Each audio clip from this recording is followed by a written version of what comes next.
Everyone, it's been a while, so I thought I would do a video. It's just getting a lot busier, so it's just finding the time to do some content. Today I want to talk about the power of beliefs.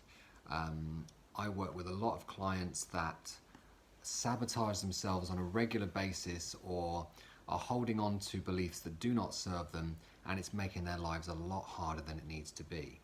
So beliefs are formed very much in our younger years, and to be honest, they don't really change that much unless we revisit them. A lot of them are cultural, in terms of we are born into a family that believes certain things, whether it comes to religion or the way things should be done or local customs, or it could be things that we've learned from just observing our parents in the way that they handle situations or go about their business or what they believe about money and things like that. Or it could be that we've had a situation that's happened to us as a kid, and within that moment we tend to then assess the situation and create a belief or a program that will then run indefinitely unless we really start to question these beliefs. Now, it's quite difficult sometimes to question beliefs because we have cultural programming and we have a lot of influence from other people, especially our families. So if you suddenly decide that you want to change a belief about whether, like, for example, you want to stop eating meat, or you don't want to believe in the religion that your family believe in, that can be a real problem because there's a lot of pressure, especially when it's, you know, a country that has very strong views about things like religion or what you eat and things like that. So it's tough, but it is possible. And I just want to talk about how our beliefs do have an impact on us, and how powerful our minds are.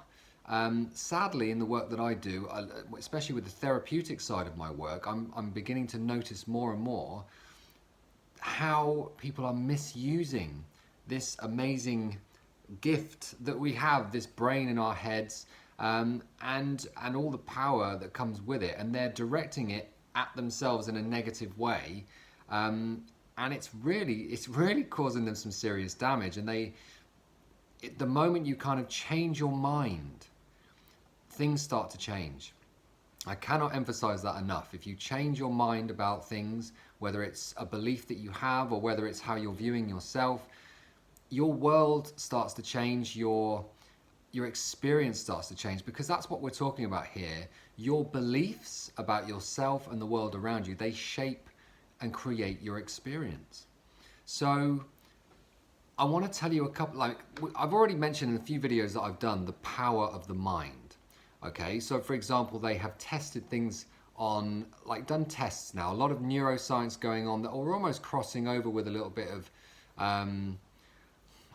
do I want to say spirituality, in the sense that there is something powerful going on that is now measurable, that we would have called, you know, spiritual or, you know, superpowery like 20 odd years ago, but now because of science and the way that we can measure it, we can now see that there is a real reason for those things happening.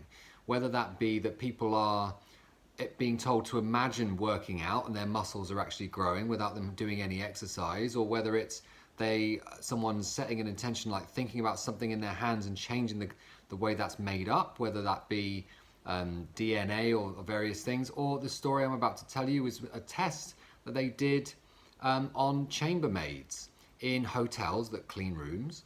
And basically they took a large survey of them, and what they noticed was that despite cleaning a room, like, I don't know if you've ever done housework, but it can actually be very like it's a workout, right?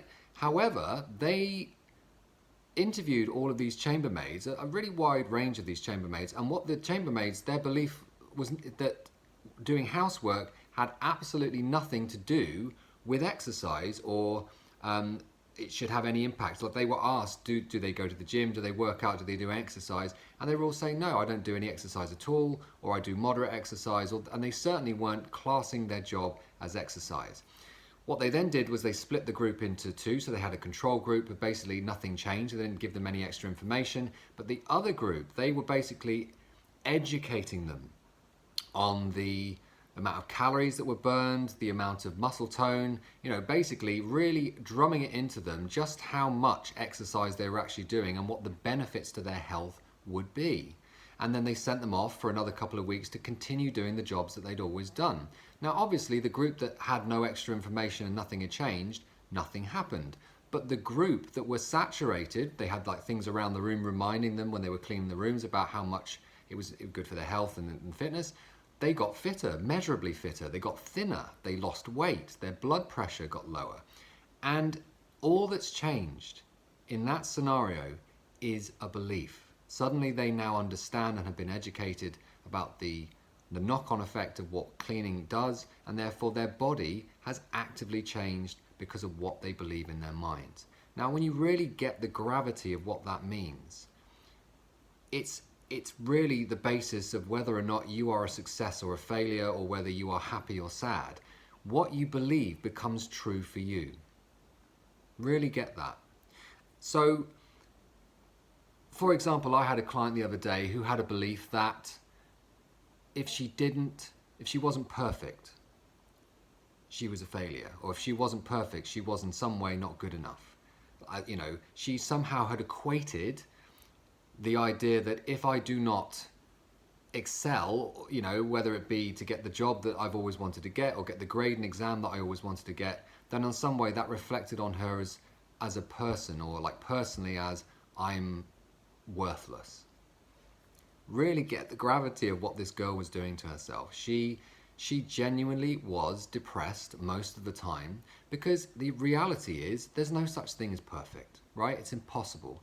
If you are setting the bar that high and there's no room for any error at all, how often are you going to hit that up? You're not going to hit that. She's setting herself up to fail, and as a result, she'd been, in her eyes, failing her whole life, despite having a happy marriage, having, a decent job, having friends that really respected her, being promoted lots, all of these things, because in her eyes, she wasn't being perfect, which doesn't even exist. On some level, that was affecting her. Now, thankfully, we sorted this out, and she realized just how distorted that belief is. This does not equal this. I could go into the language patterns associated with that in NLP, but I'm not going to. The point is, be careful what you believe and question what you believe. These beliefs that you have somehow made when you were a kid are probably out of date now, whether they be cultural, whether they be a personal opinion and one that you've created for yourself, or one that you feel you've been told all your life. I had another woman the other day who had a belief that she had a terrible sense of direction and that she was bad with that. We traced that back with some regression through hypnosis to a time when she was riding a bike when she was about 4 or 5 years old around her estate. All the houses looked the same, and she often got lost, and she'd be in tears. And in that moment, a belief was formed that I am bad at directions and having a bad sense of direction. And she's been living like that for the rest of her life, and it's been being made true for her again and again and again. Now, the truth is, there's nothing wrong with her sense of direction any more than anybody else. But she was getting flustered and frustrated, and her brain was making that true for her. I've talked about things like the reticular activating system and everything else.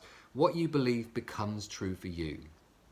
The moment we dealt with that, and it is now dealt with, she's like, it's like I'm a different person. I can find my way to places. I'm not getting flustered anymore. People have noticed.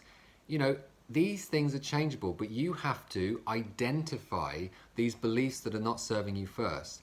If you are struggling with that, I highly recommend that you see someone like myself or another specialist, because you can be helped. These things can be collapsed, and better beliefs and more the beliefs that will serve you can be put there in place.